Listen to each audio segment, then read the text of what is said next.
Nuno, seja muito bem-vindo. Vou dar aqui um segundo para as pessoas juntarem a nós. Entretanto, vou aqui puxar também a caixa de comentários para se alguém quiser levantar as mãos e partilhar alguma coisa connosco ao longo desta nossa conversa, mas neste momento estamos oficialmente live no Facebook e pronto, já estamos live e já estão aqui pessoas a assistir. É sinal que estamos por cá os dois. Primeiro de tudo, quero agradecer-te a tua presença e arranjares aqui um bocadinho do teu tempo, que eu sei que neste momento está muito ocupado, para falarmos aqui um bocadinho sobre alguns conceitos interessantes. Por isso quero mesmo, primeiro de tudo, começar por aí, agradecer-te por arranjares este bocadinho para falarmos hoje. E muito obrigado pelo convite. Fiquei muito contente quando fizeste o tal convite, portanto, só tinha que aceitar. Tenho tudo a fazer e falar um bocadinho sobre aquilo que eu tenho feito, por aí fora. Portanto, para ti, resta sempre assim. É bom. Eu fico contente com isso porque tens falado de alguns temas super interessantes que eu gostava de aproveitar para conversarmos hoje. Mas antes de mais, se por acaso houver alguém que nos está a ver e ouvir que não te conheça, se calhar introduz-nos aqui um bocadinho quem tu és, o que é que tu fazes, o que é que te desperta aqui a tua paixão à volta da parte do fitness, que é para ver se as pessoas te conhecem um bocadinho melhor. Portanto, sou o Nuno, fui um quase engenheiro informático. Tinha sido essa a minha decisão na altura do secundário e felizmente algumas pessoas abriram um pouco os olhos e acabei por escolher uma área com base apenas naquilo que eu gostava de fazer. Não pensava que queria seguir a área do desporto ou de nutrição por aí fora. Eu gostava de fazer desporto, sempre fui uma pessoa bastante ativa e perguntaram-me se não seria uma hipótese seguir para essa área, na parte do desporto. Foi a primeira licenciatura que eu fiz, em Ciências do Desporto, na Faculdade de Universidade Humana, mas sem nunca saber aquilo que eu queria fazer. Comecei por, eventualmente, por educação física, comecei também por treinador de ginástica, porque fazia ginástica na altura, e no final acabei por me juntar um pouco mais à parte do treino pessoal, treino personalizado, digamos assim, a parte do personal training. Também experimentei as aulas de grupo, eu tinha muito jeito para as aulas de zumba e hidroginástica, mas achei que a parte do personal training seria bastante melhor, portanto investi o meu tempo aí. No entanto, a minha experiência enquanto personal trainer não foi a melhor, não foi aquela que eu gostei mais, e decidi fazer um mestrado em Ciência de Saúde, na mesma faculdade. E quando terminei, tendo em conta que escolhi a parte da investigação, despertou-me ali um bichinho dentro de mim que eu não tinha. Eu odiava ler, odiava escrever, e a fazer tese de mestrado e a parte da investigação obrigou-me a gostar, de certa forma, e tornei-me um autêntico nerd no que toca à investigação. Portanto, o caminho mais óbvio seria o doutoramento, que é onde eu me encontro neste momento. Estou a terminar, já passaram 3 anos desde que comecei, passou a voar, na Universidade de Leeds, e estou a trabalhar sobretudo na parte da gestão de peso e controle de apetite. Portanto, virei-me um pouco mais para a parte da nutrição, em parte, mas também na parte comportamental, que é uma coisa que nós vamos abordar hoje. Portanto, tem sido esse o meu percurso. Licenciatura, mestrado e, neste momento, terminar o doutoramento, que se tudo correr bem, no final do ano estará terminado. Muito bom. Eu acho que é muito interessante, principalmente porque tu escolheste uma área que sabes que já nos conhecemos há algum tempo, que é uma área que eu gosto imenso, que é a combinação dos comportamentos humanos com a nutrição, que é uma coisa que durante muitos anos, se calhar, passou ao lado de muita gente, mas felizmente eu vejo que hoje em dia as pessoas estão cada vez mais atentas, que há aqui uma conexão entre as duas, e tens apostado aqui numa área que eu acho muito interessante. Mas lembras-te do momento onde tu sentiste, é isto que eu quero, é exatamente esta área que eu vou apostar e que me vou dedicar a aprender mais e a explorar mais? Lembras-te qual é que foi aquele momento em que isso aconteceu? Eu penso que foi mais ou menos a meio do mestrado, um bocadinho antes de começar a parte da investigação em si, da tese. Foi na altura que eu comecei também a fazer primeiros acompanhamentos online, na altura, e eu de facto sentia que muitas pessoas, primeiro, o objetivo que quase as pessoas tinham era de perda de peso. Eu senti que havia uma grande dificuldade e eu não conseguia perceber bem o porquê. E foi essa busca incessante pelo porquê. E na altura eu aprendi muito pela parte das adaptações metabólicas, que é uma coisa que é importante reconhecer a sua importância. Mas ao longo do tempo tenho acabado por me virar um pouco mais para a parte que, na minha opinião, acaba por ter a maior relevância, que é a parte do comportamento. Portanto, muitas vezes focamos no metabolismo lento ou rápido, ou por aí fora, pormenores, que são importantes e é importante reconhecê-los, mas a parte do comportamento, e acho que isso é sempre muito importante, a parte de empoderar as pessoas. Porque a parte do metabolismo não depende muito de nós. Nós nascemos com uma certa genética, temos de culpar apenas a nossa família, mas a parte dos comportamentos, embora também possamos em parte culpar a nossa família pelos hábitos que adquirimos, por aí fora, é algo que está, pelo menos em parte, sob o nosso controle. Portanto, penso que foi essa transição para fazer a parte da investigação do mestrado e perceber que eu não sabia nada sobre perda de peso e comportamento das metabólicas por aí fora. Foi aí que me deu o clique de, ok, é isto que eu quero seguir. Porque eu estou a sentir a dificuldade que as pessoas têm, as pessoas sofrem com isso durante muitos, muitos anos, não sabem porquê, encontram-se perdidas por aí fora. Muitas vezes sofrem estigma, pessoas que são acusadas de serem preguiçosas, por só comerem mal, por aí fora. E tu sentes essa angústia das pessoas e eu senti que eu tenho que tentar perceber o que é que está a passar aqui. E foi por isso que eu, quando encontrei esta oportunidade de doutoramento, que o título penso que era Mecanismos que dificultam o processo de perda de peso, tanto fisiológicos como psicológicos, pensei, é isto mesmo. E pronto, foi a minha decisão. Portanto, foi nessa altura, mais ou menos, que houve ali o clique. Sabes que isso faz-me lembrar, eu passei um momento de muita frustração no passado e eu falei algumas vezes sobre isso, que era, ok, matematicamente, e eu também venho de um campo de engenharia, matematicamente aquilo era uma equação, não é? Somar e subtrair, mas porquê é que as contas de somar e subtrair funcionam tão bem com uns e funcionam tão mal com outros? Era estranho, aquilo na altura dava uma frustração tão grande, então, mas quer dizer, isto é calorias entram, calorias saem, isso é uma coisa tão simples de perceber, e porquê é que esta equação tão simples não funciona? E a mim também me despertou a curiosidade de conhecer este lado do ser humano, por isso mesmo que eu percebi, ok, a única coisa que muda realmente nesta equação são as pessoas. E o facto de estás a falar aqui no assunto despertou-me essa curiosidade disto que tu tens, desta parte que tu tens dedicado, principalmente, pronto, é mais tempo do que isto, porque também já trabalhaste com pessoas, fizeste acompanhamentos, também tiveste a oportunidade de ver, isto não é só conhecimento teórico, também tens conhecimento prático, porque trabalhaste com pessoas e tens o conhecimento na prática. Depois de trabalhares na prática e depois agora fazes este estudo, o teu doutoramento, estás a fazer a parte da tua tese, não é? Neste momento, relacionado com o teu doutoramento, o que é que tu dirias que é o principal motivo que leva as pessoas, ou o principal grupo de motivos que leva as pessoas a terem dificuldade em perder peso e posteriormente até conseguir manter essa perda de peso? Eu diria que um dos fatores mais importantes acaba por ser a parte do ambiente. E o ambiente pode ser muita coisa. Pode ser um ambiente físico da nossa casa, pode ser um ambiente social, as pessoas que vêm connosco, as pessoas que estão no nosso trabalho, e todo o ambiente, digamos, em termos políticos e economicamente falando, existe toda uma pressão criada pela nossa cultura da busca pelo crescimento económico e todas as empresas querem ter lucro por aí fora. Então existe uma grande pressão para criar os alimentos com maior palatabilidade, aqueles que nós gostamos mais, vamos comprar mais. E muitas vezes são muito ricos em calorias, alta densidade calórica, que é muito fácil de comer em excesso.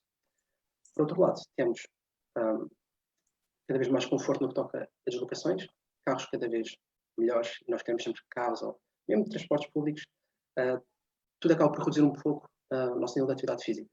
Portanto, temos vários tipos de pressão, e nem estou a falar ainda da parte do stress, da parte de privação de sono, tudo acaba por juntar ao bolo e acaba por dar em desastre. Mas existe uma grande pressão à nossa volta que acaba por alterar esta simples equação das calorias que entram e calorias que saem, muitas vezes sem nos apercebermos. Porque se nós olharmos para, fizermos uma comparação com o que acontecia 5 décadas atrás, estamos a comer mais, em termos calóricos, enquanto população, e estamos a mexer-nos um pouco menos. E pode ser um desequilíbrio muito pequeno, mas pode ser o suficiente para levar este aumento de peso que tem acontecido na nossa sociedade. Portanto, eu diria que o ambiente será a maior pressão, digamos assim, para nós termos mais dificuldade, não só em ter resultados, mas também em mantê-los por longo prazo. A parte do ambiente, eu não sei se podemos entrar aqui um bocadinho, a parte do ambiente, eu sem dúvida estou 200% de acordo e há partes do teu ambiente que tu podes manipular e outras nem por isso, digamos assim. Quer dizer, tu consegues manipular quase tudo, mas há umas que têm uma ação mais direta da tua parte e outras que se calhar são umas ações mais indiretas. Quando tu tentas, por exemplo, abordar alguém ou quando estás a estudar e investigar alguma situação mais específica ou um grupo de pessoas sobre situações muito específicas, como é que sentes que as pessoas reagem quando percebem que têm controle de mudar o seu ambiente e que isso poderia ajudar a melhorar o processo? Todas elas reconhecem que, de facto, eu de facto posso fazer alterações, mas existe uma grande resistência no que toca a fazer essas mesmas alterações. Isso acaba por ser um grande problema, Porque, e mesmo tu nem tens que dizer isso às pessoas, as próprias pessoas sabem. As pessoas sabem que todas aquelas regras ou conselhos que toda a gente dá de estaciona o carro um bocadinho mais longe para andares um bocadinho a pé, ou seja, na estação do autocarro anterior, usa as escadas. Todas as pessoas sabem isso. As pessoas também, se calhar, sabem que têm mais dificuldades em controlar o consumo de certo tipo de alimentos, se calhar devem reduzir ou a porção, ou não ter em casa, ou pelo menos não ter à vista. Todas as pessoas sabem, se calhar, este tipo de conselhos mais básicos. Mas, por vezes, no que toca a pôr em prática, nem sempre é fácil. Portanto, as pessoas reconhecem, para algumas pessoas acaba por ser uma surpresa, mas a maioria delas não acho que seja propriamente uma surpresa. Elas, no fundo, já conheciam aquele tipo de conselhos, mas existe uma grande resistência no que toca a fazer essa manipulação. Portanto, toda esta parte da a perda de peso ou ganho de peso é simples. Alterar os comportamentos para levar a que isso aconteça e que consigamos manter esses resultados a longo prazo, aí sim está a maior dificuldade. E por isso é que, estando ligado à parte da investigação, para mim é super frustrante eu continuar a ver estudos a comparar uma dieta baixa em hidratos de carbono com uma dieta rica em hidratos de carbono. Eu penso, por que é que vocês investiram milhões neste estudo quando podiam investir em... E já sabemos, mesmo que um seja um pouco superior, será o quê? Por meio quilo após 3, 4 meses? Para que é que isso tem a longo prazo? Às vezes mais. Eu já vi estudos que é isso a comparar meio quilo num ano. O que é meio quilo num ano? É negligenciável. Nós sabemos que o mais importante acaba por ser cumprir os princípios básicos. Se a pessoa quer perder peso, tem que criar um déficit calórico, tem que estar presente, mas, sobretudo, é utilizar as estratégias que permitem a pessoa aderir ao plano. Eu, por acaso, tenho uma espreitadela no vosso site, e uma coisa que eu gostei bastante foi gosta de low carb? Tranquilo. Preferes mais hidratos de carbono? Tranquilo. Preferes paleo? Por aí fora. E são todas estratégias nutricionais que se podem implementar. Todas elas podem resultar se garantirem a adesão da pessoa. Portanto, como é que nós podemos garantir que as pessoas aderem àquilo que devem fazer? Essa é a grande questão. E existem várias formas de fazer, mas não sabemos ainda ao certo. Uma das respostas mais frequentes que eu obtenho na prática, a trabalhar com pessoas, é uma das minhas grandes lutas. Há uma dualidade muito grande nas pessoas com quem trabalhamos, que eu acredito que representem uma grande fatia da população que tem dificuldade em perder e manter, porque há pessoas que conseguem perder e manter e outras nem por isso. A maioria não consegue. A resposta que eu recebo quando digo, por exemplo, olha, vamos pensar em manipular o teu ambiente envolvente. Se, por exemplo, sentes que tens uns certos alimentos que são um gatilho para ti e se vês esses alimentos presentes à vista são causadores de consumo excessivo, vamos tentar removê-los. Se sentes que são estados emocionais presentes como frustração, qualquer tipo de estado emocional negativo que te leva a procurar algum tipo de recompensa na comida, vamos tentar remover essas comidas da tua zona envolvente ou dos locais onde costumas ter estes estados de espírito. A questão principal da resposta que eu costumo receber é: eu percebo, João, mas não deveria ser assim. Eu devia ter força de vontade. E a grande dualidade que eu sinto é as pessoas não aceitarem que podem mudar o seu ambiente e que deviam ter somente uma fonte ilimitada de força de vontade. Tu, naquilo que foste analisando ao longo destes últimos 3 anos, a força de vontade, willpower, como se diz em inglês, é uma das coisas que tem surgido nas tuas análises, nestes estudos? Tem surgido como um dos fatores, não é que sejam menos importantes, mas são aqueles que é algo muito variável e nós não podemos provavelmente depender da motivação ou da força de vontade para ser algo que dia para dia flutua tanto. Eu li por acaso há relativamente uns meses atrás, acho que foi um livro do James Clear sobre o Atomic Habits. E uma coisa que ele faz, penso que é nesse livro, que ele fala em que as pessoas são bem-sucedidas não são aquelas que têm mais força de vontade, são aquelas que conseguem, digamos, alterar o seu ambiente de forma a que sejam menos, têm menos contacto com as coisas que as impedem de ter resultados. Portanto, se tu criares o mínimo de obstáculos possível para ter sucesso, a probabilidade de ter sucesso é muito maior do que teres um monte de obstáculos. Por isso, uma das recomendações que ele costuma fazer também no seu livro é que, quando queremos criar um hábito, temos de tentar criar o mínimo de fricção possível entre nós e esse mesmo hábito, né? essa ação, e o oposto, quando nós queremos eliminar um hábito, criar o máximo de obstáculos possível para que não seja tão fácil aceder a esse mesmo hábito. Portanto, força de vontade pode estar presente, pode ser importante, mas não é a chave. Há um autor que eu gosto muito, que é o Sean Anker, que tem um livro chamado The Happiness Advantage, em que ele leva essa regra ao próximo nível, em que ele chama a regra dos 30 segundos. Ele reduz ainda mais a regra dos 30 segundos. É exatamente essa história da fricção. que é, todos os comportamentos que demoram menos de 30 segundos para acontecer, na sua maioria acontecem. Todos aqueles que podem demorar mais de 30 segundos a acontecer, normalmente tornam-se mais difíceis de acontecer, principalmente se a recompensa previsível desse comportamento for pequena, ou seja, não cria um craving, não cria uma vontade grande o suficiente para te levar a agir. E um dos exemplos típicos que eu dou, que pode parecer ridículo, se eu tiver que estar altamente concentrado a trabalhar e se o meu telefone tiver mais de 30 segundos de distância de mim, eu não me levanto para ir pegar no telefone. Eu vou completar o meu trabalho e só no fim de completar o meu trabalho é que eu vou pegar no telefone. Se ele estiver em cima da mesa, mesmo que não esteja a piscar, eu vou ter muito mais tendência de esticar a mão e mexer no meu telefone. E eu acho que é no Atomic Habits, fala num estudo que não é de segundos, mas é de uma mesa e da disposição de certas coisas em cima da mesa, de ter snacks ou não disponíveis nas gavetas e todo este tipo de situações. O facto das pessoas acharem que a força de vontade é suficiente, eu gostei muito de uma coisa que queria sublinhar que tu disseste, ela é tão volátil. Ela varia tanto, tal como a motivação de dia para dia, que depender dela é quase como depender do tempo. Pode correr muito bem. Sabes que eu tenho feito o meu doutoramento em casa, não estou a brincar, não é? Mas gosto muito da área e gosto muito de ler sobre este assunto. Achei importante perguntar-te esta parte da força de vontade, porque é uma das dualidades que eu sinto que as pessoas sofrem mais. Mas voltando aqui à parte do ambiente e sendo aquele tema que tu detectaste como é um dos mais importantes, um dos pontos que tu tocaste foi as grandes indústrias e os poderes económicos. E aqui nós temos mais poder económico de investir e as grandes empresas terem mais vontade de vender, ou seja, ambos a pender no mesmo sentido. Eu sei que esta frase vai parecer um bocado dura para dizer, mas sentes que as grandes indústrias neste momento querem que nós sejamos gordos? Essa é uma boa questão. Eu diria que não diretamente, porque eu acho que a indústria acaba por se mover um pouco de acordo com aquilo que nós queremos, com aquilo que o público quer. O que é que o público quer? O público quer conforto, o público quer conveniência, o público quer prazer. É isso que basicamente a indústria nos tenta oferecer. Os melhores alimentos, os mais saborosos, aquilo que nós queremos. Conveniência. Podemos estar em casa, pego um telemóvel, Uber Eats, tenho uma pizza à porta em 15 minutos. E conforto.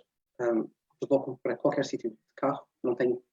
Eu posso literalmente dar 100 passos por dia, todos os dias. É só andar um bocadinho até ao carro, andar um bocadinho ao escritório. Se eu quisesse, podia ser super sedentário e comer o máximo que eu quisesse. É muito fácil. Portanto, eu penso que a indústria acaba por nos dar aquilo que nós procuramos. Portanto, agora, se toda a gente dissesse não queremos mais usar carros, vamos usar apenas bicicleta, vamos andar a pé, transportes públicos, dá jeito. E já não queremos mais comer nem pizzas, nem alimentos altamente processados ou com grande densidade calórica. E se toda a gente começasse, de facto, a utilizar apenas bicicletas ou consumir alimentos mais ricos nutricionalmente, a indústria ia mover-se um bocadinho nesse sentido, para oferecer o melhor dentro dessas categorias. Portanto, eu não acho que a indústria queira necessariamente que nós fiquemos gordos. Querem apenas seguir aquilo que o público está a pedir, aquilo que está sedento por. Portanto, está apenas a oferecer aquilo que nós compramos. E quanto mais compramos, mais eles veem que é de interesse, mais investimento fazem aí, tentam optimizar os produtos por aí fora. Isso é algo muito interessante porque na escola onde eu me encontro, em Leeds, é a School of Food Science. Eles têm mais ou menos 2 departamentos. Tem um mais ligado à parte da saúde, epidemiologia, e é a parte onde eu me encontro inserido. E o outro grupo é mais com manipulação de alimentos por aí fora. E eu já participei em alguns estudos. Há sempre jeito de ajudar os nossos colegas, porque eu fico também à espera para os meus estudos que eles ajudem. Eu participei em vários, fazer comparações. Eu realmente, sinceramente, não encontrava diferenças. Por exemplo, várias lasanhas, 3 ou 4 opções, quase sem diferença alguma. Era um pouco mais cremosa, uma textura um pouco mais crocante, coisas que quase não se reparava. E fazer aquele tipo de testes foi naquela dimensão muito pequena, ali na universidade, mas as maiores empresas do mundo fazem isto numa escala muito maior para optimizar cada pedacinho de textura para dar ao público o melhor possível, para as pessoas comprarem mais, as pessoas gostam, pois é um ciclo que é difícil de quebrar.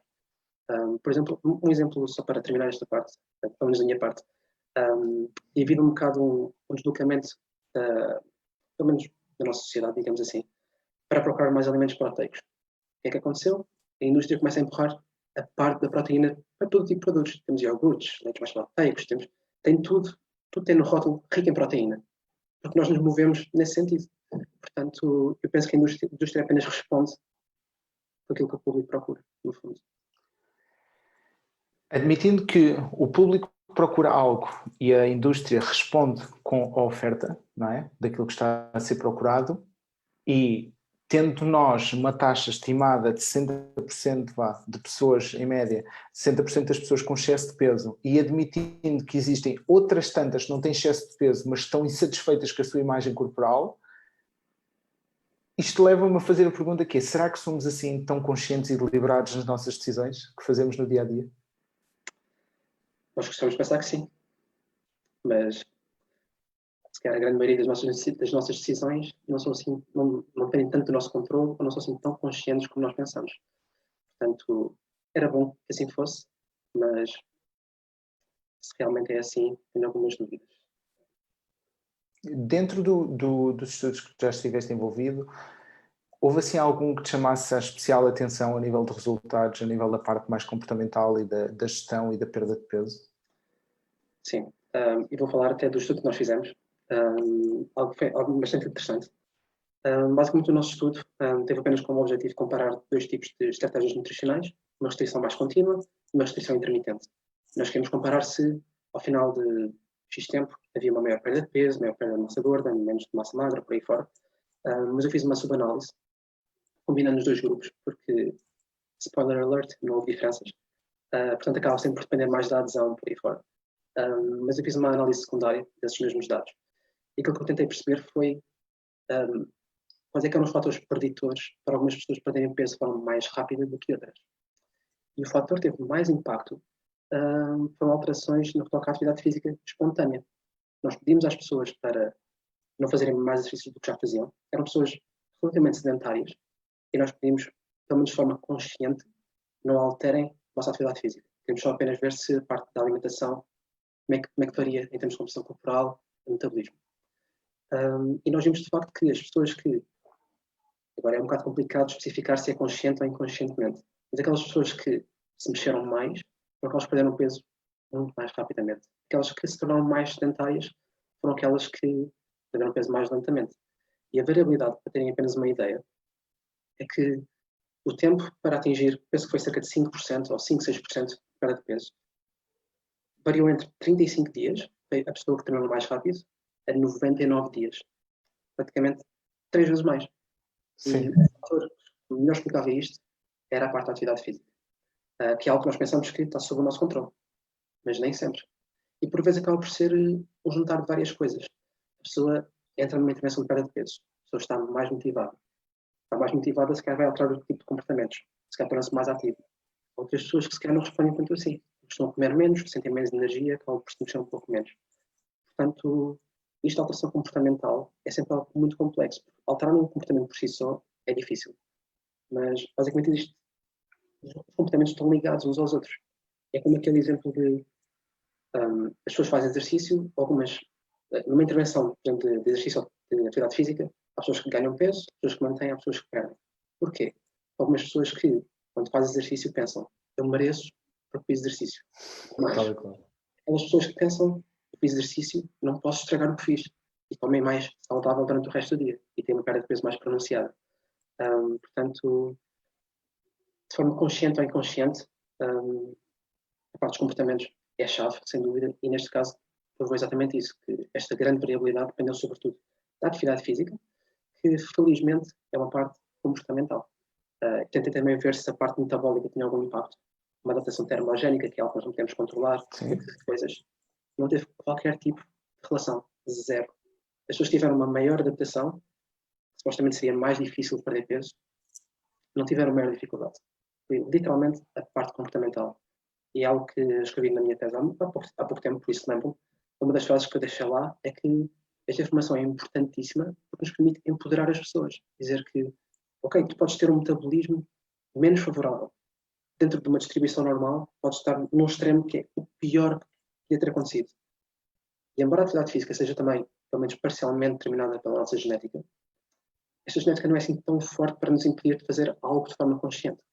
Portanto, é muito importante as pessoas perceberem que, por mais difícil que seja a sua circunstância, há sempre algo que elas podem fazer para ter os melhores resultados. Portanto, era isso. queria apenas deixar. Tocaste em 2 pontos que, sem dúvida, me levam a outros 2 pontos interligados, que é um deles da parte comportamental, o Charles Duhigg, da Força do Hábito, usa uma expressão que eu gosto imenso e que eu noto principalmente em mim, que são os hábitos-chave. Hábitos-chave são hábitos que têm um poder maior que os outros e que normalmente têm uma influência maior numa reação em cadeia. E como tu usaste aqui uma expressão que eu achei muito interessante, que é os comportamentos são todos interligados e existem alguns hábitos que têm um impacto maior na cadeia desses conjuntos de comportamentos que estão interligados. E a minha análise, na minha evolução pessoal e ao longo de todo o meu processo, um dos que para mim, eu tenho 3 principais, mas um dos que é chave para mim, sem dúvida, é o exercício físico. Porquê? Porque tem aquilo que eu chamo de o primeiro resultado, segundo resultado, terceiro resultado. O meu primeiro resultado normalmente não é bom, porque eu quando treino, imagina, vou treinar, estou a fazer 130 ou 140 kg de agachamento, o primeiro resultado não é bom, não gosto daquilo, não é bom. Eu gosto de treinar, mas certos exercícios aquilo na altura não é confortável. Mas o segundo, as mudanças estéticas e a nível de performance e força já são positivas. Ok, este segundo as pessoas também conseguem analisar, que é um bocadinho a gratificação mais tardia. Agora o terceiro é que muitas vezes as pessoas descartam. A terceira reação possível é que depois, é exatamente o que tu dizias, como tu treinas, associas que tens que comer melhor, estás cansado porque treinaste, associas que também vais tentar dormir melhor para recuperar mais rápido e quando das conta, um hábito fez com que tu alterasses não sei quantos outros comportamentos que estavam interligados com o mesmo. E eu isso achei muito relevante por causa disso, porque é uma das coisas que eu defendo muito, se nós conseguirmos descobrir num indivíduo quais são os seus hábitos-chave, que podem não ser os mesmos para todas as pessoas, mas conseguimos manipular pelo menos essas primeiras 2 ou 3 variáveis, criamos um grande potencial de um conjunto de reações em cadeia que pode fazer com que todo o processo pelo menos seja um bocadinho mais fácil. Não digo que seja fácil, porque fácil nunca será, envolve sempre algum esforço, mas pode se tornar pelo menos um bocadinho mais fácil. Mas o segundo ponto que eu te queria perguntar era relacionado a uma teoria que fala do lipostato. O lipostato seria uma certa regulação estritamente pessoal da quantidade de gordura corporal que nós temos acumulada. E existem algumas teorias que apontam que teres mais atividade física ou menos atividade física pode afetar o teu lipostato. É algo que tu estudaste, é algo que tu conheces, é algo que tu concordas? Achas que pode estar ligado a estas tuas conclusões das pessoas que tinham mais atividade física, ter de alguma forma alterado esse tal lipostato? É uma excelente pergunta. Essa parte do lipostato, apenas para explicar mais ou menos o que é que significa o conceito. Está muito associado a uma teoria já há alguns aninhos que se chama a teoria do set point, que basicamente diz-nos que nós temos um peso ou uma quantidade de massa gorda, uma certa composição corporal que é ideal, nós estamos em equilíbrio, digamos assim, e qualquer tipo de perturbação vai criar uma cascata de respostas que vai fazer com que essas alterações nos tragam novamente para aquele valor inicial. Um pouco como a ideia do termostato, é sempre aquela ideia muito comum de se dar. Qualquer tipo de perturbação a nível de temperatura, ativa e basicamente vai tentar trazer a temperatura para o valor definido. Infelizmente, pelo menos em humanos, isto não parece acontecer. E se quer o motivo mais relevante para explicar o porquê, lá está, que nós já falamos, que é o ambiente que nos envolve. Se calhar há bastantes anos atrás, talvez fosse visível. Eu acho que a teoria surgiu mais através de estudos feitos em roedores. Por ser algo também um pouco mais, existe um maior constrangimento no que toca aos estudos que são feitos, e coisas tão simples como pegarem no animal, aumentarem a dose de ração, o animal, como tinha mais comida disponível, comeu mais, ganhou peso, altera-se a ração, ou reduz novamente, volta a baixar o peso. Portanto, este tipo de animais tem uma capacidade de manter a sua homeostasia, o seu estado de equilíbrio, de forma um pouco mais eficiente do que nós.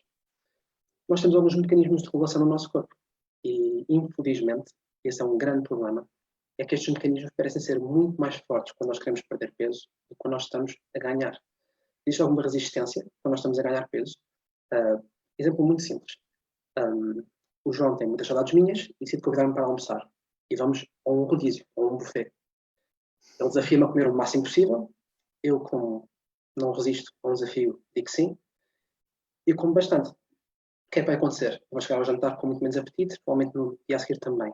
Isto mostra que existe algum tipo de regulação. Eu comi mais numa refeição, nas refeições seguintes, se calhar vou comer um pouco menos. Onde é que é um grande problema? É que este tipo de regulação não é muito preciso.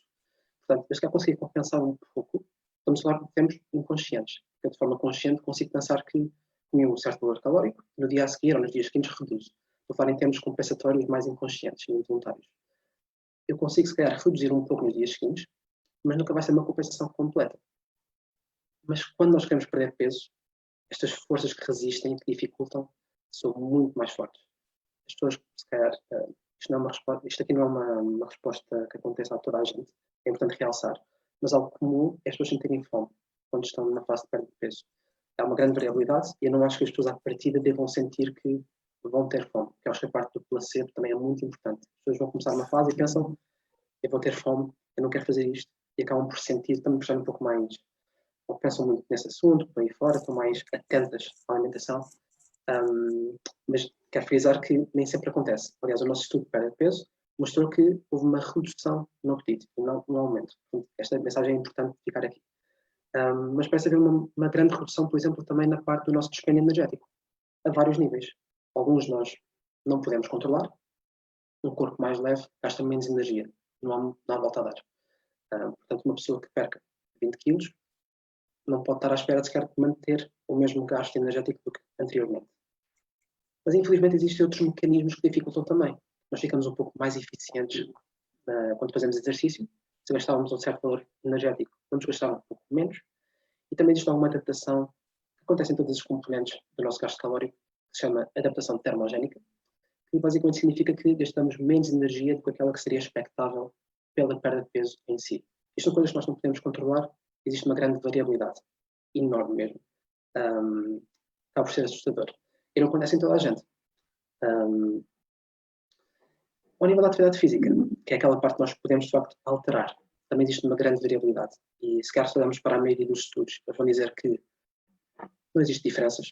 Uma pessoa perde peso e, olhando para o grupo, houve zero alterações na atividade física. O nosso estudo mostra isso, que do pré para o pós-intervenção não houve alterações. Se olharmos para os dados individuais, existe uma diferença brutal. Cerca de crescem de 150 minutos por dia a um aumento de quase 200 minutos por dia. Uma variabilidade gigante. Sei que em média estava de zero, ou muito próximo disso. Portanto, é um erro quando olhamos para a investigação científica e vemos apenas a média. Temos também olhar para aquele valorzinho que está ao lado, chamado desvio padrão, que nos dá uma ideia de variabilidade, que muitas vezes, nesta área, é maior do que a própria média. O que significa que a média não nos serve de nada. A média não é algo real. A pessoa que está à nossa frente não é uma média. Pode, calhar, estar perto desse valor, mas nós não sabemos isso. Não sabemos isso, temos que estar prontos um bocado para tudo. Mas todos estes mecanismos compensatórios, quer seja a nível do apetite, quer seja a nível do gasto calórico, são muito mais fortes no que toca a resistir à perda de peso do que ao ganho de peso. E isto aliado ao facto de estarmos neste ambiente obesogénico, que é esse que se costuma dizer, com grande disponibilidade de alimentos a baixo custo, com elevada densidade calórica, mexemos um pouco menos porque com conveniência, usamos o carro, transportes públicos e não caminhamos ou andamos de bicicleta. Tudo isto cria uma grande pressão para dificultar a perda de peso, não torna impossível, apenas pode dificultar, existem estratégias para contrariar, obviamente, e favorecer, em parte, o ganho de peso. E se calhar é algo que nós vamos falar um pouco mais à frente, mas vou já abordar um bocadinho este exemplo que eu gosto muito de dar. Eu gosto sempre de falar desta história, que eu quando descobri fiquei fascinado. Foi um exemplo que aconteceu em Cuba, nos anos 90. Houve uma grande crise económica, e o que aconteceu foi que a quantidade ou a disponibilidade de alimentos importados baixou drasticamente, tiveram que começar a produzir eles próprios, e não havia combustíveis, portanto não podiam utilizar automóveis, começaram a deslocar-se a pé ou de bicicleta.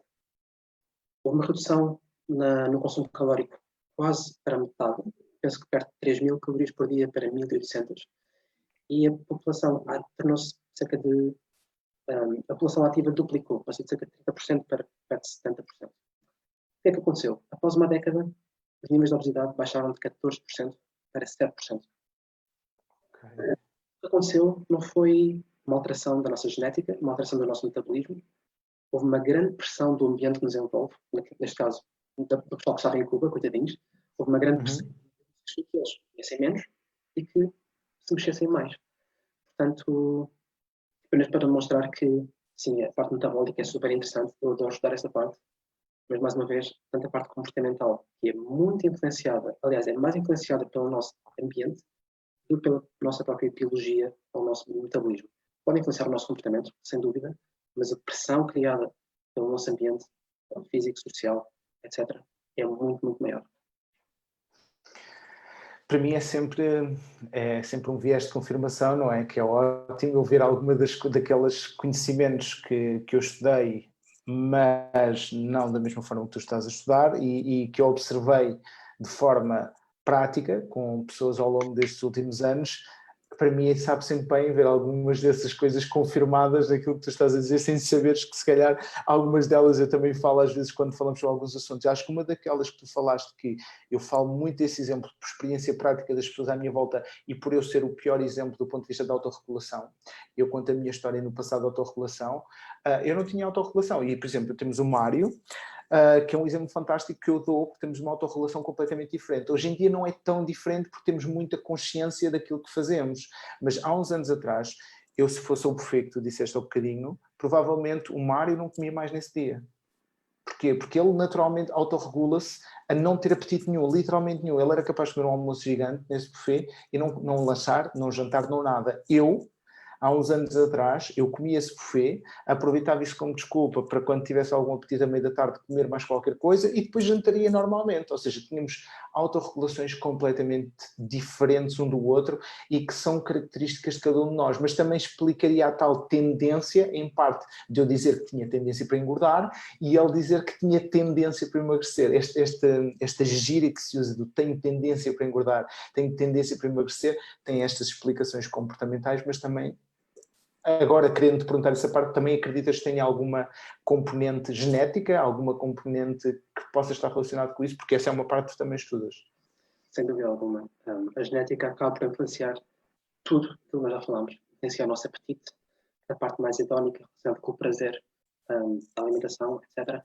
A parte da nossa atividade física, o nosso gasto energético durante a atividade ou mesmo em repouso. Existe alguma variabilidade que varia de acordo com a genética. Um estudo que eu vi muito interessante há uns meses atrás tinha a ver com.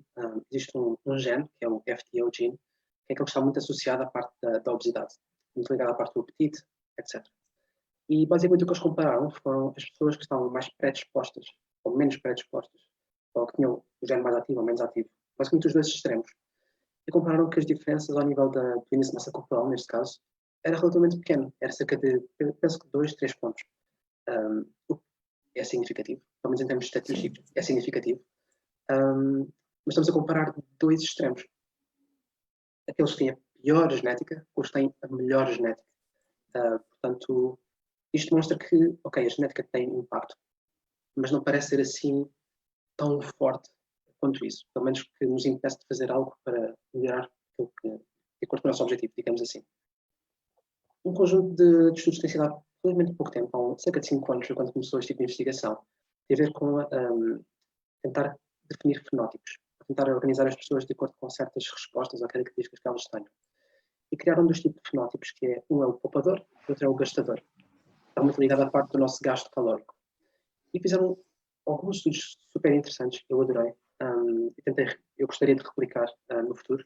O estudo que eu fiz, em parte, permite replicar, mas já posso explicar o porquê e porque é que não. Aquilo que eles fizeram foi pegar um grupo de pessoas e o que fizeram foi 24 horas de jejum, não comer, e no dia a seguir penso que fizeram 24 horas de um consumo calórico 100% acima das suas necessidades, duplicaram. E viram como é que o seu gasto calórico nessas 24 horas se alterava. E aquilo que eles observaram foi que, em resposta ao jejum, as pessoas que reduziram mais o seu gasto calórico foram aquelas que tiveram mais dificuldade em perder peso, aquele grupo mais poupador. Começaram a poupar mais energia, gastaram menos, mas tiveram mais dificuldade em perder peso.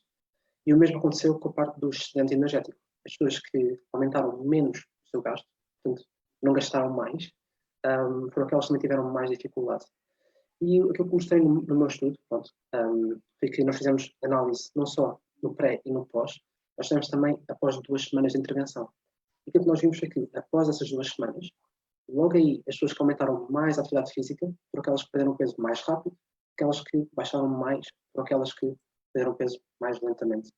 Portanto, parece que isto aqui pode ser causado por algo genético, ainda não sabemos. Já tentaram apontar algumas hormonas que parecem ser responsáveis. Outros estudos já mostrou que se calhar não havia nenhuma relação, portanto ainda é muito incerto. mas parece que pode haver algum impacto da genética.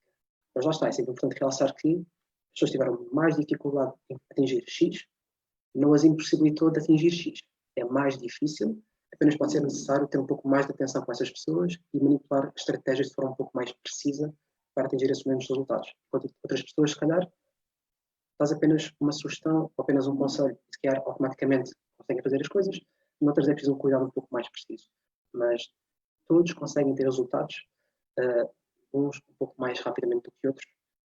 Apenas, é aquele exemplo que eu gosto de dar, a vida é como um jogo de póquer, independentemente da mão que nos calhar, nós temos sempre a oportunidade de ganhar. Portanto, é um bocado essa a ideia que eu quero deixar. Tu falaste numa coisa que eu achei super interessante, que foi a resposta genética ao prazer que tiramos da comida e a individualidade que temos de pessoa para pessoa sobre essa resposta. Eu lembro-me de ver um estudo inconclusivo em que mostravam que pessoas com excesso de peso tinham uma resposta maior do que pessoas que não tinham excesso de peso. O que é que não conseguiam concluir? Que se foi o facto de responderem mais a alimentos palatáveis que os fez comer mais, ou foi por terem comido mais que tinham uma resposta maior aos alimentos palatáveis? Essa foi a grande parte que não era conclusiva e que até hoje eu tenho esta dúvida a parar na minha mente. Eu queria saber se também já investigaste essa parte, já leste algo sobre o assunto, se tens alguma conclusão que queiras partilhar, porque eu tenho muita curiosidade, esta é mesmo pessoal, sobre essa parte. É uma questão super complicada e tudo o que é analisar esta parte do sistema mais hetónico, pela natureza das próprias variáveis, torna muito difícil retirar conclusões. Podem ser feitas análises de dois modos, utilizando ressonância magnética funcional, basicamente olhar para certos locais específicos do cérebro e ver o nível de ativação. Temos uma componente um pouco mais prática, digamos assim, que, por acaso, um dos meus orientadores criou um sistema que se chama Leeds Food Preference Questionnaire, basicamente é um conjunto de questões que permite saber como é que as pessoas respondem de acordo com as imagens que aparecem à frente. E tem um conjunto de alimentos ricos ou pobres em hidratos de carbono, ricos ou pobres em gordura, maior palatabilidade, menos palatabilidade, e de acordo com o tempo de reação ou com as escolhas que elas fazem, é possível ver essa parte mais hedónica, reativa, coisas mais implícitas e coisas mais explícitas, mais conscientes, mais inconscientes.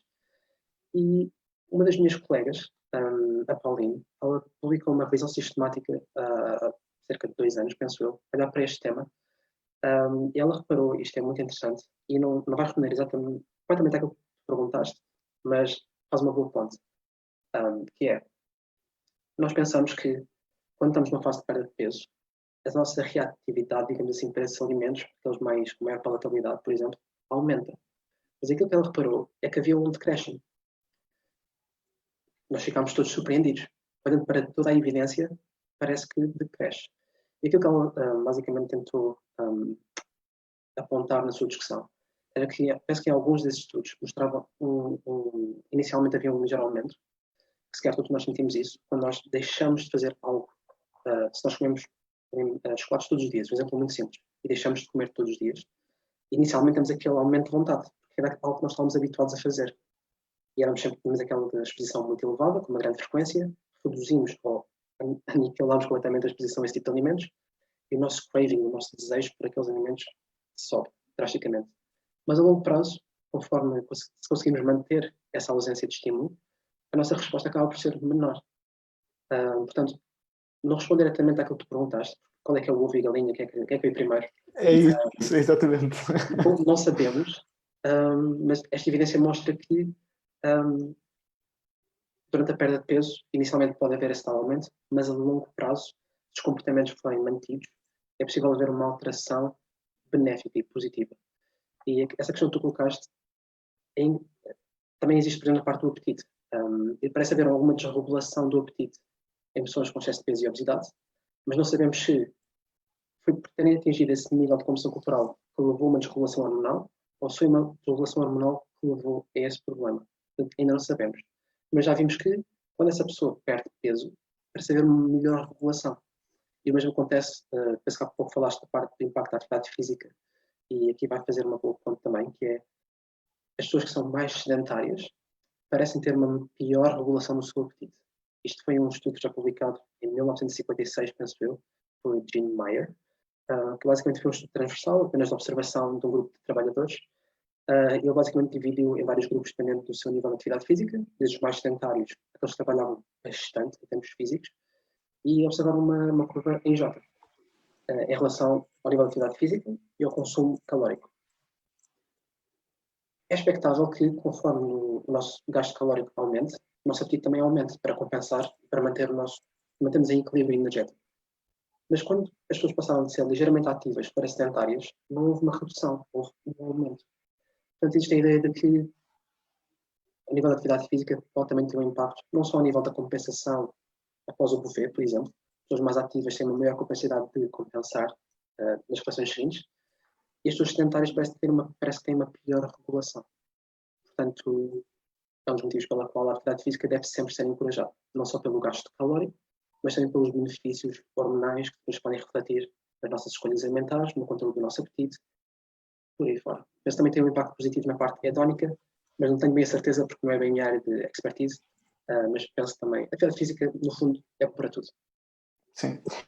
Tu tocaste um ponto que eu acho importante, que é, eu sou muito apologista, a não ser que seja alguém com tendências muito obsessivo-compulsivas, e não estou a falar na parte das calorias, estou a falar na parte dos passos, na parte de termos uma forma, não é a única forma de atividade física não planeada, temos várias, mas pronto, esta é uma das que nós conseguimos medir de uma maneira muito simples com gadgets que temos já no nosso dia-a-dia, garantir que fazem esta monitorização, porque, por exemplo, quem seja mais picky, mais chato com estas coisas, como eu que gosto de monitorizar para mim, imaginemos, se eu estiver numa fase de déficit calórico, tiver a comer menos, imediatamente, se eu não controlar o meu NIT, a minha quantidade de passos desce. Imediatamente. É uma resposta automática que eu tenho. Ao mesmo tempo, se eu fizer um refeed, se eu comer mais intencionalmente durante 2 a 7 dias, o meu NIT aumenta. A quantidade de passos que eu faço sem planear aumenta. O que eu faço é, ok, com este conhecimento de causa que tenho, o que eu faço é planear o número de passos que eu quero manter como mínimo para garantir que consigo ter aquele gasto calórico. Por exemplo, eu vou dar um caso muito prático. Uma pessoa que trabalha connosco, que tem uma atividade física muito estimulante, trabalha numa linha de fábrica. A média dele é entre 22 a 25 mil passos por dia. Covid, foi para casa. Passou para 1000 passos por dia. Basicamente, foi uma pessoa que não se ajustou pensando nesta mudança de atividade física não planeada. O que é que aconteceu? Para o mesmo intake calórico, o peso disparou. O peso não estava a subir. Mas mais de 20 mil passos de diferença faz muita diferença a nível do metabolismo, pronto, porque as pessoas esquecem-se que o metabolismo é uma soma de pequenas frações, entre as quais a atividade física não planeada. As pessoas, quando falam de metabolismo, muitas das vezes olham para o metabolismo basal, que é aquilo que é o suficiente para manter os nossos sistemas vitais, mas o metabolismo é muito mais complexo que isso, tem muito mais fatias. E eu gostei aqui da parte do falaste, que é importante as pessoas. Uma estratégia muito simples, tentem ter uma ideia se não estão a ser menos ativos, planeiem 1 a 2 vezes por dia onde saem e caminham, ligaram-vos, em vez de atenderem sentados, levantem-se e atendam o telefone a andar. Pequenas estratégias que fazem grande diferença a nível comportamental e a nível de todos estes resultados, como tu falaste agora, até a nível de apetite, que é um dos principais boicotadores também da dieta. Sem dúvida alguma, não diria melhor. Eu tenho aqui uma pergunta que, assim, para tentar também fechar aqui um bocadinho o que nós falámos, porque a conversa vai vasta e acho que se nós continuássemos a falarmos aqui 3 horas sobre isto, de certeza absoluta. Se tiver, a maioria das pessoas, inevitavelmente, procura sempre um truque, procura sempre um shortcut, procura sempre um atalho, procura sempre uma forma rápida. Se tu pudesses responder a isto, se alguma das pessoas que nos está a ouvir e a ver perguntasse, Nuno, qual é que seria o atalho ou a melhor recomendação que tu me poderias fazer neste momento? Eu vou explicar a minha situação, se eu fosse alguém que já tivesse tentado fazer uma dieta para perder peso e não conseguisse perder peso, fosse inconsistente e estivesse sempre naquela fase de yo-yo, perde-ganha, perde-ganha, perde-ganha. Ok. Eu diria que, eu começava por frisar que, provavelmente, o melhor atalho para sermos bem-sucedidos é trabalhar de modo a evitar recaídas no futuro. Esse será o melhor, porque se estivermos à procura da fórmula mágica que nos permite ter aqueles resultados a curto prazo, mas que voltamos sempre ao ponto inicial, não foi um atalho, foi apenas algo que não serviu para nada, atrasou-nos ao nosso objetivo, que é atingir e manter. Portanto, o mais importante acaba sempre por ser sermos pacientes, que é o oposto do atalho, e de facto criar estratégias que nos permitam aderir. É aquela ideia de fazer algo que tu consigas manter o resto da vida. Não tem que ser bem assim, porque quando nós queremos perder peso temos que criar o tal déficit calórico. Quando queremos manter, felizmente podemos comer um pouco mais. E se calhar a nossa atividade física também aumenta um pouco de forma espontânea, como no teu caso. Portanto, em termos de regulação de apetite, consumo energético por aí fora, é mais fácil a fase da manutenção. Mas tem que haver uma alteração comportamental. Tem que haver um pouco, tal como fala o James Clear, tem que haver uma alteração de identidade. aqueles hábitos para a alteração de identidade. Porque nós normalmente fazemos aquilo de acordo com o tipo de pessoa que nós somos. Eu não estou a falar exatamente como ele fala, mas é algo deste género. É um sistema de crenças, está associado ao sistema de crenças. A identidade, para já aqui algum conceito, aqui para quem quiser saber, que eu falo muito sobre o assunto, a identidade é o nosso sistema de crenças associado com aquilo que nós associamos, que é a nossa pessoa, o nosso conceito sobre nós e aquilo que nós achamos que os outros acham sobre nós, relacionado com os nossos valores e com as nossas ações. E isso afeta as nossas decisões, que inevitavelmente afeta os nossos hábitos. Passo-te a palavra, novamente. Perfeito. Eu acho também, em parte, o sucesso deixa pegadas. Portanto, algo que nós podemos muitas vezes fazer é olhar para os casos de sucesso e tentar perceber o que é que eles fazem. Se calhar, se todos eles tiverem algumas coisas em comum, se calhar são coisas que eu posso retirar para mim também. E ao longo do tempo tentar tornar-me nessa pessoa. Não imitar o João, mas tornar-me... Eu quero ser uma pessoa bem-sucedida. O que é que as pessoas bem-sucedidas para este meu objetivo, o que é que elas fazem? E de certeza que há um conjunto de hábitos, um conjunto de estratégias que acaba por ser comum a todos eles. Algumas muito comuns, a parte da atividade física, como nós já falámos, muitas delas não têm que ser níveis super elevados, apenas não são pessoas sedentárias. Se calhar atingir aqueles 10 mil passos, se calhar um pouco menos, alguns um pouco mais, não interessa muito. Provavelmente praticam exercício físico, algum tipo. Não tem que ser treino de força, embora seja muito benéfico. Muitos escolhem apenas uma alternativa que gostem bastante. Seja zumba, seja hidroginástica, seja pilates, algo que gostem. Associar a atividade física e exercício ao prazer pode ser muito importante. Também existe muito um apoio, um sistema de suporte social, partilhar experiências com pessoas que têm o mesmo objetivo que nós, também é algo que ajuda bastante. E, ao nível da alimentação, coisas interessantes são, por exemplo, cozinhar e não limitarmos a encomendar ou a ir a restaurantes. As pessoas que têm mais sucesso geralmente são aquelas que também cozinham mais. Não temos que ser chefes. Eu sou um péssimo chefe, terrível. Eu tenho uma dieta muito monótona. Felizmente, raramente tenho visitas, senão coitadinhos. Mas, por acaso, é algo que também acaba por estar muito presente nesse tipo de pessoas bem-sucedidas. É que muitas delas têm uma dieta relativamente monótona. E monótona tem que ser sempre uma refeição de todos os dias.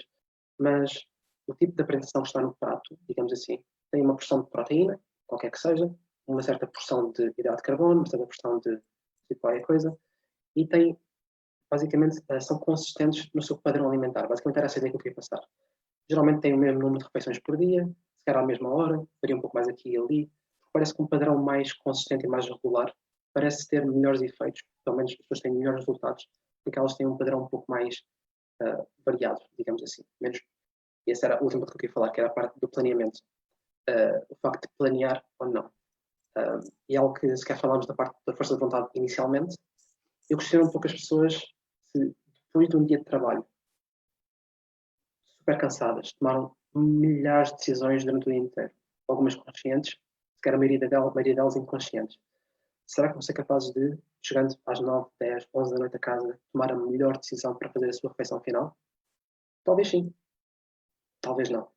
Portanto, se quer ter alguma refeição já preparada, haver um planeamento prévio, pode facilitar bastante. Então, como ir às compras? Em vez de sermos reativos, sermos proativos. Isso pode ajudar bastante.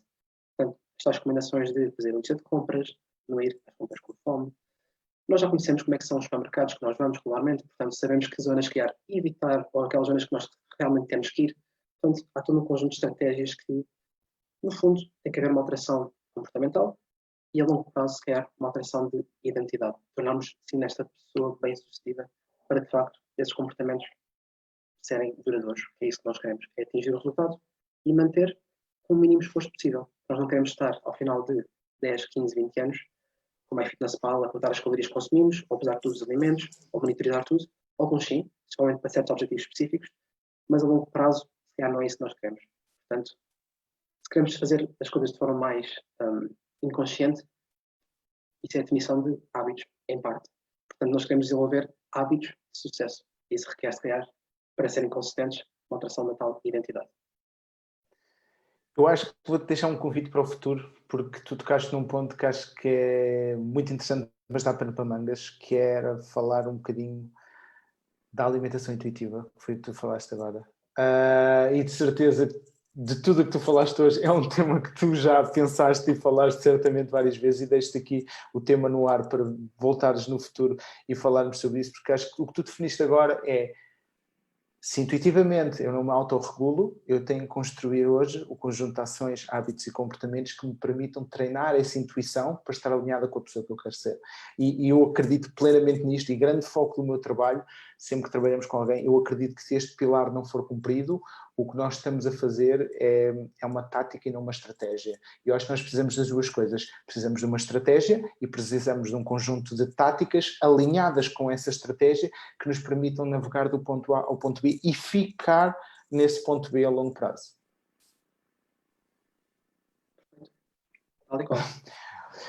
Agora, esta pergunta é um bocadinho mais sobre ti, é um bocadinho mais vaga, é um bocadinho mais sobre ti, mas imagina que eu te dava acesso a um anúncio na televisão com 60 segundos, onde tu podias fazer um broadcast para o país inteiro durante 60 segundos sobre uma coisa que fosse importante para ti e para as pessoas que vão ouvir. O que é que tu dirias nesse anúncio de 60 segundos? Quando passasses a mensagem que realmente fosse uma mensagem que tu queres passar às pessoas que estão a assistir e a ouvir a tua mensagem. Ui, não estava preparado para essa questão. Mas acho que a ideia que eu queria passar, e foi algo que nós falámos bastante durante toda esta conversa, é que nós temos de estar conscientes que todos nós temos uns mais facilidade, outros mais dificuldade do que outros, para o que quer que seja na vida. Mas, felizmente, está nas nossas mãos fazer os possíveis, alinhar as estratégias para atingir esses mesmos objetivos. Falando especialmente na parte da composição corporal, que é aquela área que eu gosto mais de me debruçar, mais pessoas de facto têm mais dificuldade do que outras, é um facto, mas está nas nossas mãos criar as estratégias que nos permitam lá chegar, quer seja a nível alimentar, quer seja ao nível da atividade física. Requer paciência, requer alteração comportamental, requer, no futuro, uma alteração de identidade. Portanto, tem que haver uma transformação pessoal e não apenas seguir um plano. Não é apenas ter uma estratégiazinha, é uma alteração do eu. Portanto, sermos pacientes, não procurar atalhos, porque o melhor atalho é evitar as tais recaídas que eu falei. Perfeito. Eu acho que se conseguir arranjar a tal cunha, vou passar este trechozinho. Empreste-lhes um bocadinho assim, não tens que repetir. É só passar estes 30 segundos e está a mensagem passada. Mas fala tu, porque és mais bonito e falas melhor do que eu. Eu vou faço o transcrito desta parte e depois só tenho que ler com o teleponto e torna-se tudo muito mais fácil. Nuno, quem quiser conhecer um bocadinho mais do teu trabalho e quem quiser continuar a acompanhar algumas das tuas publicações, quais é que são os melhores canais para te encontrarem? Eu acho que o mais fácil acaba sempre por ser o Instagram. Se pesquisarem por NunoMFit, irão encontrar a minha página. Para quem quiser olhar mais para a parte de investigação que eu tenho feito, é uma questão de pesquisarem apenas Nuno Casanova no ResearchGate, que é uma plataforma de estudos científicos. Facilmente encontram o meu perfil e tem lá os estudos publicados, todos eles estão disponíveis.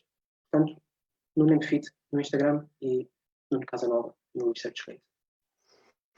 Nuno, foi excelente, como eu te disse, esta é uma área que eu sou apaixonado, acho que quis falar contigo porque tu trouxeste uma componente científica que eu acho que é importante, porque as pessoas associam muito também muitas das vezes aos hábitos, mas ao mindset, e o mindset é uma coisa que tem aquela conotação e para mim o mindset é isto é o mindset. A mensagem principal que eu tiro daquilo que tu disseste, se eu tivesse de escrever uma única frase, era: podemos ser proativos, não precisamos ser reativos. Todos nós, independentemente de onde começamos, temos uma oportunidade de traçar um caminho diferente. Uns mais depressa, outros mais devagar, mas todos podemos chegar ao nosso destino e ao nosso objetivo. E isso para mim é que é o significado de mindset. É a maneira como eu alinho os meus pensamentos para tomar decisões que me permitem ou não chegar ao meu objetivo. E acho que foi muito bom trazer esta componente mais científica, porque inevitavelmente eu gosto muito dessa área, porque também venho de engenharia e sempre gostei muito da parte de ciências, e foi muito bom. E como te disse, estávamos aqui 3, 4 horas e os assuntos eram infinitos, mas quero-te agradecer mesmo por teres arranjado este bocadinho para falar connosco. Estive aqui a acompanhar mais ou menos os comentários que foram deixando, o pessoal adorou e vi muitas reações e muitos emojis, o pessoal foi acompanhando mesmo a nossa conversa.